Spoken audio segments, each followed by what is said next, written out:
Проживание старших и младших арканов для тех, кто хочет начать свою жизнь с чистого листа.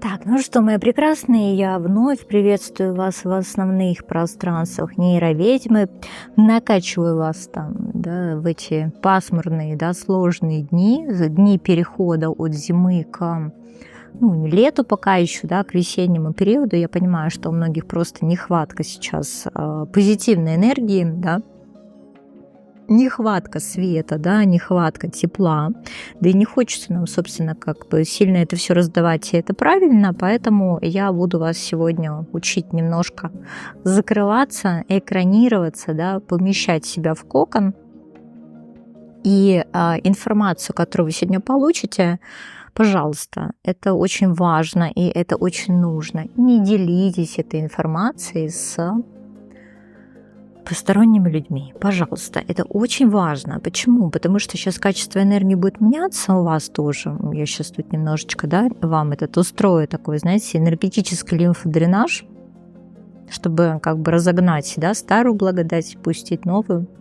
Пожалуйста, ни с кем не делитесь. Это, знаете, когда мы делаем чистки, а потом начинает просто нас все там долбать. Вы знаете, вот как я поняла, как мне с одной подругой не общаться. Вот я почищу, короче, себя, и начинаются мне звонки от человека, который 3 месяца про меня не вспоминал. Думаю, вот это же ты почувствовал. Ладно, все нюансы. Сядьте, пожалуйста, поудобнее, потому что расклад будет медитативный,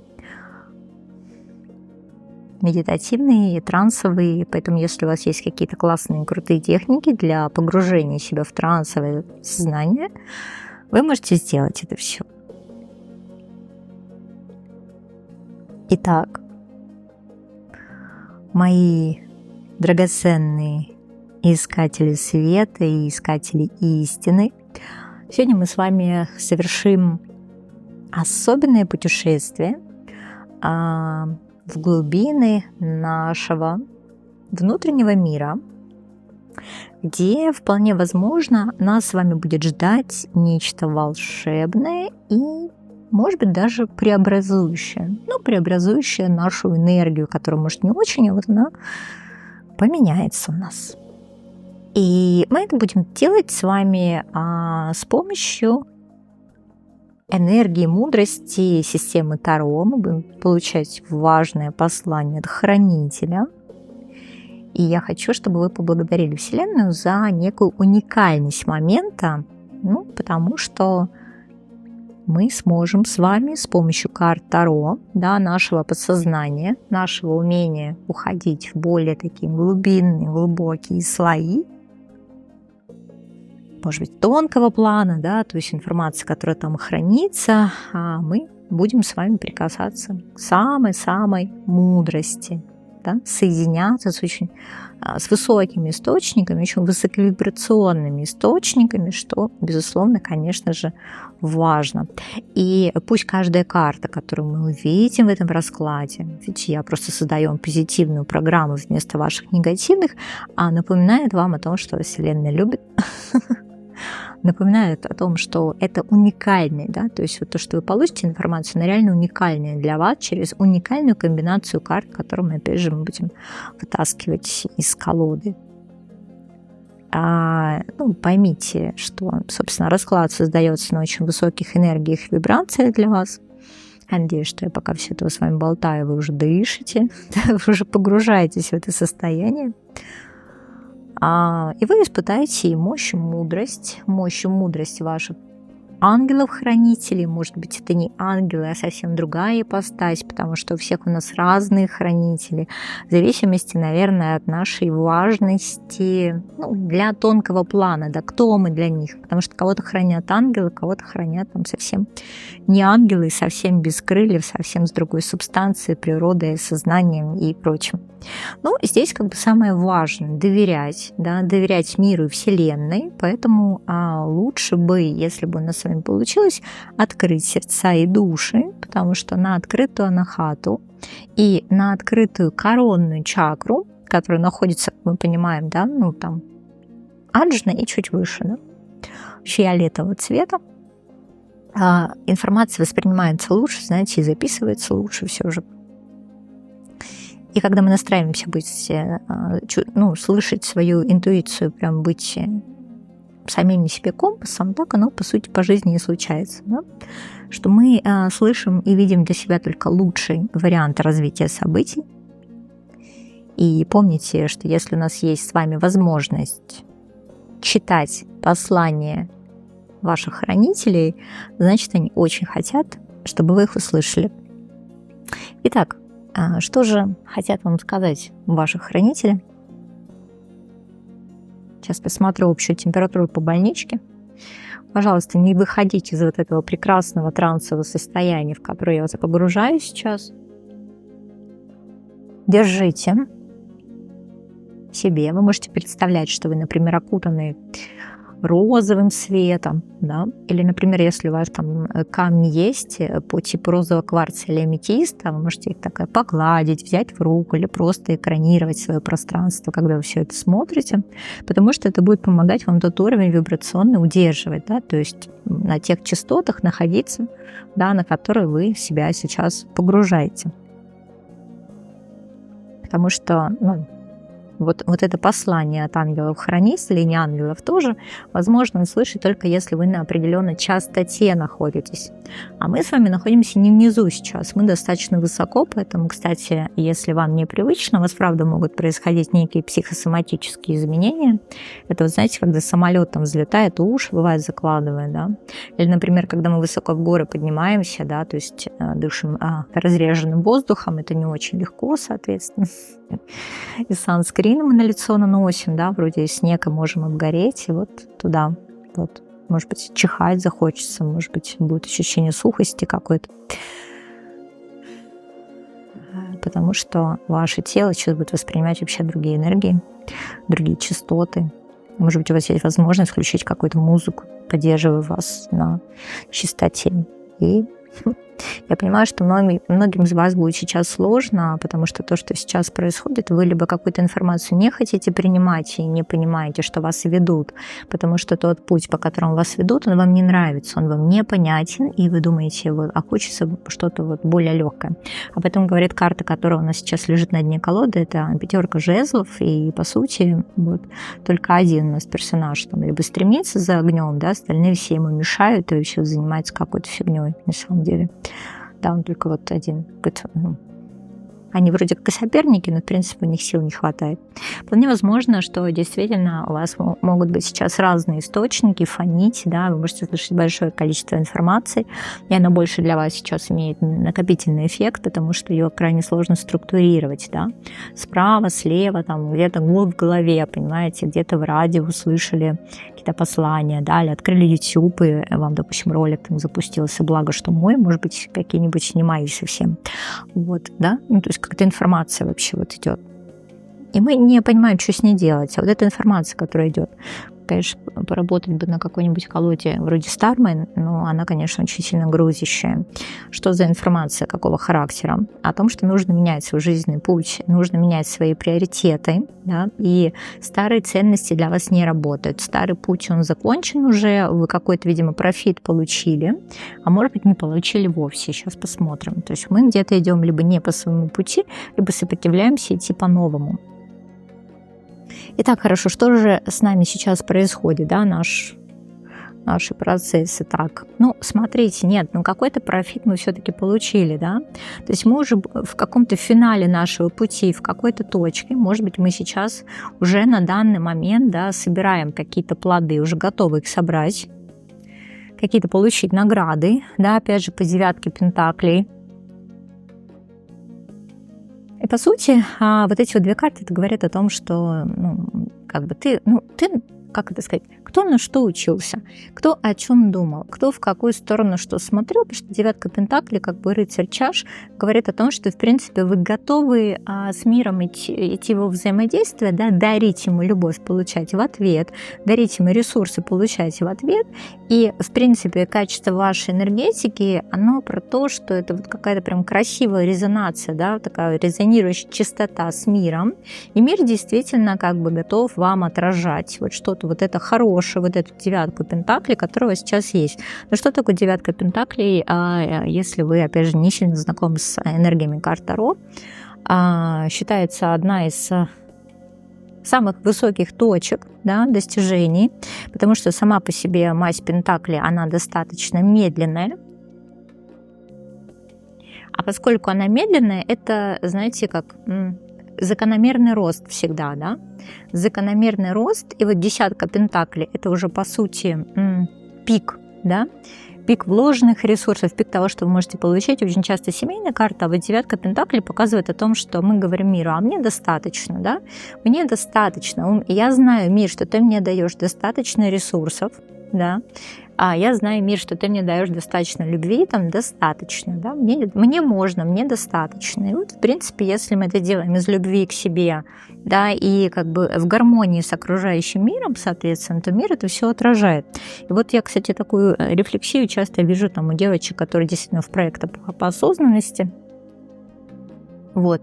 Но ощущение, что вы, наверное, взяли здесь уже максимум, потому что перевернутая колесница, либо вот вы в нее не проходите, потому что вы не видите для себя это путь души, путь вашего сердца. То есть вот, у меня это есть, но как бы меня это не устраивает. Потому что либо вам хочется новый путь, либо вам его дают, потому что вам уже здесь невкусно. Вы тут уже все знаете про себя. Почему у нас колесница перевернутая? Почему колесница перевернутая? Вот я бы еще хотела сказать, что есть определенный уровень, вполне возможно, не люблю слово потолок, но, наверное, да. Когда я про такое говорю, что королевство мало, разгуляться негде, да, но расширения дальше у нас нет. А если мы хотим расширения, то, к сожалению, это правда может указывать на наши психосоматические штуки, потому что, смотрите, энергетически мы его не допускаем, не пропускаем себя, мы не даем миру вот возможность нас как бы расширить, да, то есть, условно, там, не знаю что, наш уровень притязаний, может быть. И мы, к сожалению, начинаем расширяться внутри. Или у нас воды много появляется, застой энергии, там, целлюль какой-нибудь лишний, которого раньше не было. Это вот все говорит о том, что, собственно, у нас энергия не направляется, как вам сказать, в окружающий мир. Мы, знаете, из нехватки и состояния какого-то болота и тоски, тянем все в себя, да, и аккумулируем в себе. И такое очень часто зимой бывает, потому что, опять же, не хватает нам импульсов в мир, да, потому что мы понимаем, если мы будем все раздаривать, но ничего не останется для себя. И, по сути, вот внутри у нас достаточно хорошо и зона комфорта, но какого-то внешнего расширения вообще не происходит. И правда, мы можем ощущать себя, типа, боженька, я же знаю, что ты есть, ангел-хранитель, я же знаю, что вы есть. Вот, может, с вами в коннекте, почему же я чувствую себя нелюбимым ребенком Бога, да? Почему ты, боженька, не даешь мне то, что я хочу? Или не боженька, не знаю, кто, с кем вы там общаетесь. Я чувствую себя нелюбимым ребенком, потому что все происходит не так, как я хочу. Да? Я хочу вот как прям маленькая девочка, пришла и получила. Почему колесница переворачивается? Мне говорят, что это от какой-то что? Внутренней жадности? Или, может быть, это про то, что у вас путь может быть сильно больше круче, чем вы тут себе маленькую какую-то, да, дверь все пытаетесь пробить, она все никак не открывается, а у вас сильно шире возможности. Может, вы уперлись в один источник? Вообще, на самом деле, ресурсов не хватает. Ресурсов не хватает здесь, да? 4 Пентаклей. А вот это жадность, это о чем? Это чья жадность? Да, энергетических ресурсов не хватает на движение вперед. То есть, смотрите, вот внутри вот для себя мы вроде как создаем зону комфорта, а энергетических ресурсов, чтобы прям как-то расшириться и рвануть, не хватает, да? Вот, или у нас какой-то четкой цели нет. Или кто-то сейчас скажет, да, Ань, были бы вот сейчас у меня вот это деньги, там, я бы тут так бы развернула бы. Нет, не развернули бы. А деньги не приходят, потому что у вас нет должного состояния, чтобы та сумма, которая нужна, она там пришла, понимаете? Или вы вот, как вам сказать, давайте по-честному, физически, может, вы что-то не понимаете, как взаимодействует, да, эта энергия вся. Я же не хочу читать исключительно Пентакли как какую-то денежную историю, потому что это, правда, запор может быть на уровне тела, да, это нехватка энергетических ресурсов, то есть мы не можем с миром пока договориться. То есть, знаете как, мир, исполни мое желание, а он такой, а ты мне что за это? Вот такая, а что я, да? А я красивая. Вот что-то такое, да? Как-то вот у нас обмен. Вот внутри с собой у нас налаженный обмен, а с миром нет.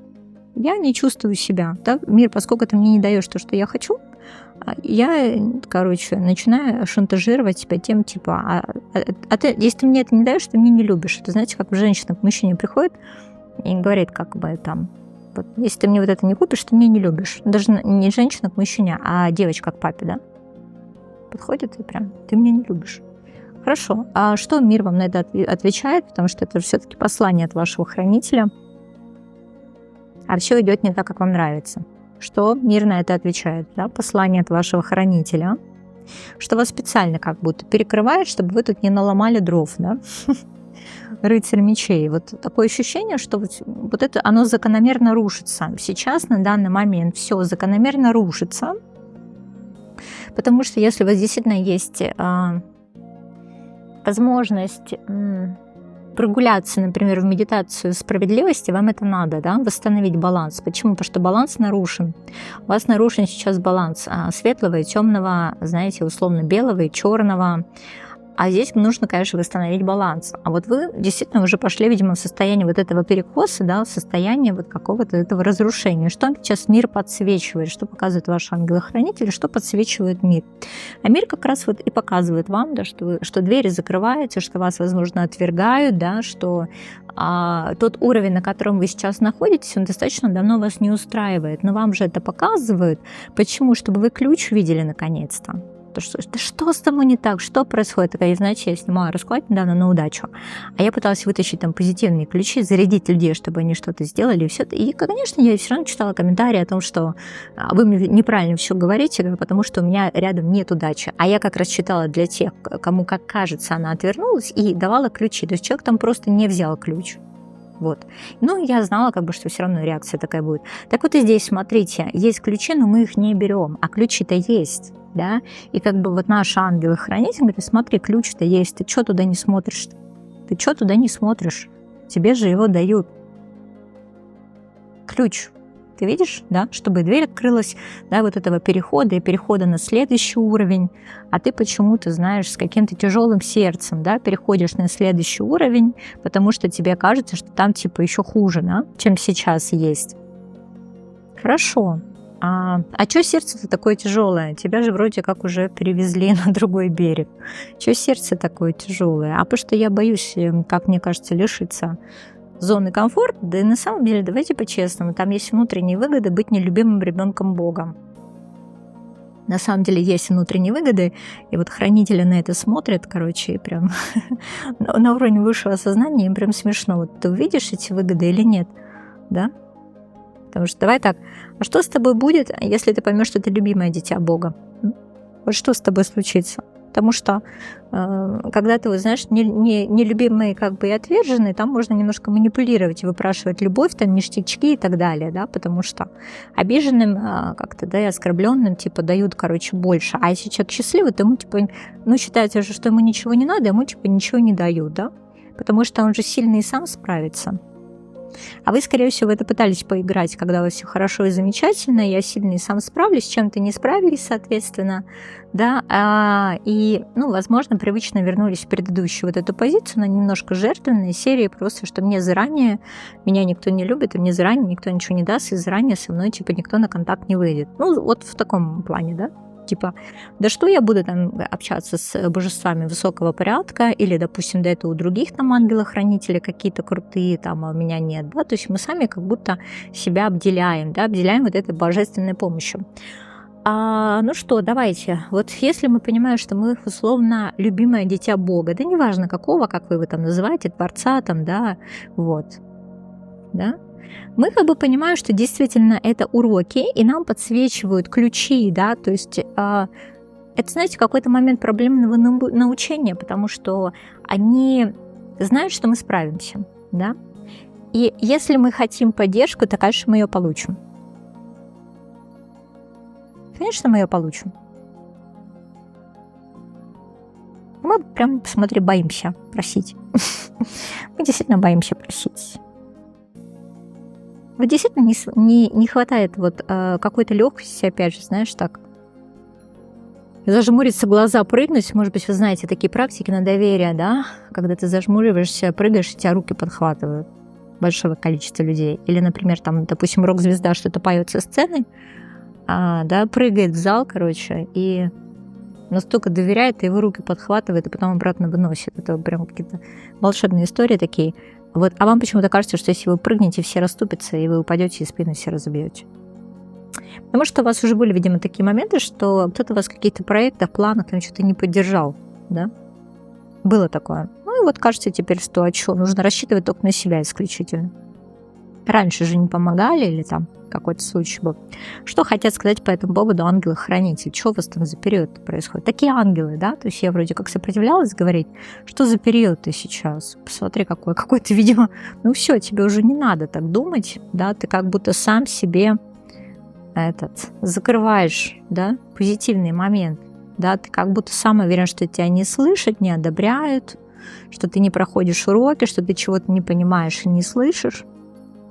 Это как-то обезьянка. Ничего не вижу, ничего не слышу, ничего никому не скажу. Что на самом деле происходит? Вот это твоя реальность дурацкая, тупая. Что происходит вообще на самом деле? Посмотри на самом деле, сколько тебе благ готовы дать. Вот императрица, пожалуйста, да?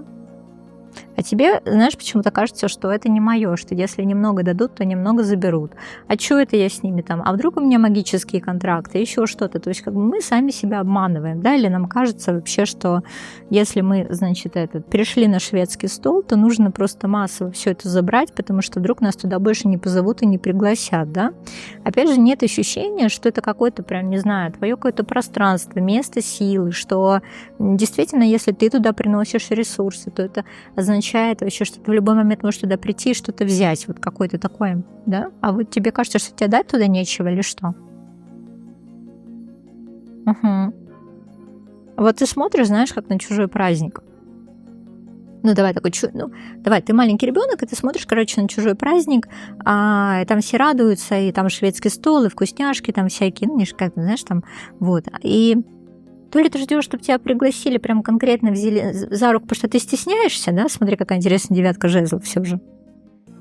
Да? Но все равно веришь, что кто-то найдется, кто проведет тебя к этому праздничному столу. Да, посмотри, я все-таки верю. Я все-таки верю. А, собственно, если ты сам туда подходишь, а надо просто самому подойти. Что там говорят ангелы-хранители по этому поводу? Ну, смотри. Lovers and Hierophant. Понимаешь? Да, иди, пожалуйста, ты такое же любимое дитя, как вот все остальные эти детки. Да, всегда тебя любили, и неважно вообще, да, в каком состоянии ты был, да, отворачивался или снова там вспоминал, да, поддержки высших сил. Вот, тебя всегда любят и ждут. Вот, да, любят и ждут, и если даже тебе кажется, что тебе вот эту любовь не показывают, вот, тебя любят и ждут. Вот. И если уж интересно, кто тебе больше покровительствует, это женские богини. Но женские богини какие-то, знаешь, такого немножко ортодоксального плана, там, где очень много любви. Больше подсказок не будет, потому что расклад общий. Ну, кто меня давно слышит, то понимает, о ком я говорю. Ну что, подписывайтесь на канал, чтобы узнать больше интересного, потому что расклады общие, но информации очень много точечная. И уж тем более для тех, кто ищет ответы на вопросы относительно себя, своего существования, магии, там, не знаю, природы женской души, мужской души. Я поднимаю все эти вопросы и объясняю все достаточно доходчиво. А с вами была я, ваша нейроведьма.